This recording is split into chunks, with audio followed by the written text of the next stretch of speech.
घामाचा दुर्गंध येणं ही सगळ्यात बेकार गोष्ट आहे. सेल्फ कॉन्फिडन्स लो होतो. कोणत्याही कार्यक्रमात जायचं म्हटलं तर ही गोष्ट इतकी बेकार जाते ना, काय करायचं समजत नाही. त्यात घरची कामं आणि हे. त्यात मला भावाने विचारलं, "काय झालं?" मग मी त्याला सांगितलं, "काय करायचं काही समजतच नाही. इतके प्रयत्न झाले." तो म्हटला, "थांब." त्याने मला ना कार्मेसीचे नॅचरल डिओडरंट रोल ऑन जे आहे ते सजेस्ट केले. त्यामधले हे सिट्रसी जे आहे ते त्याचं फ्रॅग्रन्स लेमनी आणि सिट्रसी आहे.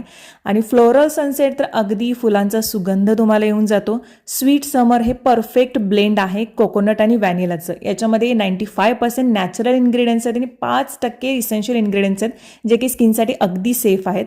हार्मफुल केमिकल्स अजिबात नाहीत, जसे की ॲल्युमिनियम, अल्कोहोल, ट्रायक्लोसन, ज्याच्यामुळे आपली स्किन इरिटेट होते. आणि टेक्स्चर जर अगदी सुपर लाईट आहे आणि क्विकली ड्रायअप होतं आपण जेव्हा रोल ऑन करतो तेव्हा. हे तुम्हाला ॲमेझॉन, फ्लिपकार्ट, नायका आणि पर्पलवरती सुद्धा मिळून जाईल. चेकआउट करायला विसरू नका आणि प्रोडक्ट मी टॅग देखील केलेले आहेत तुमच्या सुसह्यतेसाठी, तर नक्की यूज करा.